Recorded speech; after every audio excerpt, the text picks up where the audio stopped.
Hi everyone, মোৰ চেনেলটোলে পুনৰবাৰ আপোনালোকক সকলোকে স্বাগতম জনালো। কি খবৰ আপোনালোকৰ? আশা কৰিছো আপোনালোক সকলোৱে ভালে আছে। সো फ्रेंड्स, মই যোৱাকালি ৰাতি পুৰা মাছৰ পিটিকা বনাইছিলো। তো ভাবিলো আপোনালোকৰ লগতো অকমান শেয়াৰ কৰি দিও কেনেকৈ বনাইছো। তেনেহলে চাই থাকক মোৰ ভিডিওটো আৰু ভাল লাগিলে লাইক, শেয়াৰ এণ্ড সাবস্ক্ৰাইব এটা কৰি দিব দেই।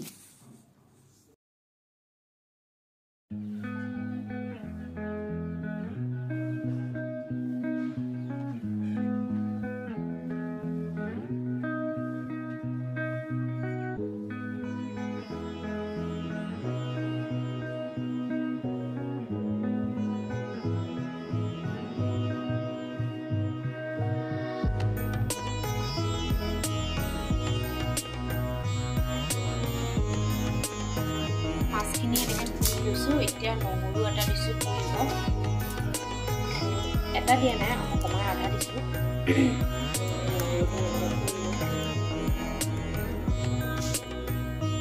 যেতিয়া বেঙেনা এটা এনেকৈ ধুই লৈছোঁ।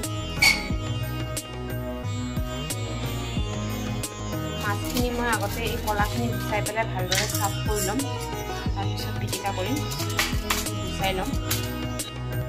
মই কেঁচা জলকীয়াটো এয়া মোৰ মাছৰ পিটিকাটো, এয়া বেঙেনা আৰু এয়া জলকীয়া আৰু নহৰু এনেকৈ পুৰি লৈছোঁ। এতিয়া মই ইয়াত অকণমান নিমখ দিম।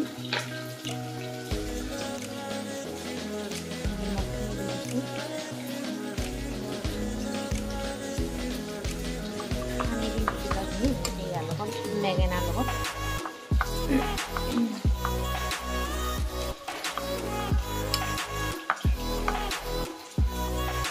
নহৰুখিনি এনেকৈ সানি দিম, পিটিকা কৰি দিম জলকীয়া আৰু নহৰুখিনি।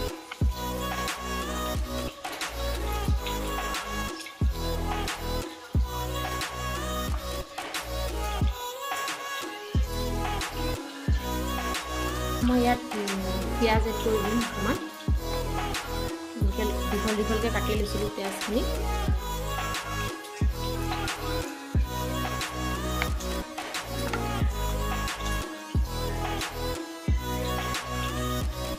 ইয়াত মই বেলেগ এটা বস্তু এড কৰি আছোঁ। এইটো হ'ল আপোনাৰ, মই তিল ভাজি থৈছিলোঁ, এনেকৈ তিল মিহলাই দিওঁ অকণমান। তিল দি দিছোঁ। তিল দিলে ফ্ৰেণ্ডছ খাবলৈও বহুত সোৱাদ হয় বস্তুখিনি, পিটিকাখিনি।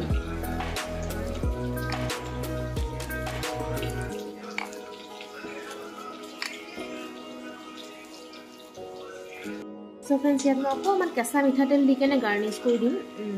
অকণমান কেঁচা মিঠাতেল দিলে গোন্ধটো ধুনীয়া আহে, এনেকৈ দি দিম।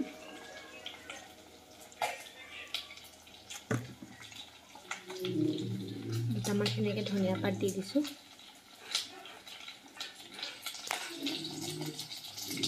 চ' এয়া মোৰ মাছৰ পিটিকা হৈ গ'ল, ৰেডি। কেনেকুৱা লাগিছে বাৰু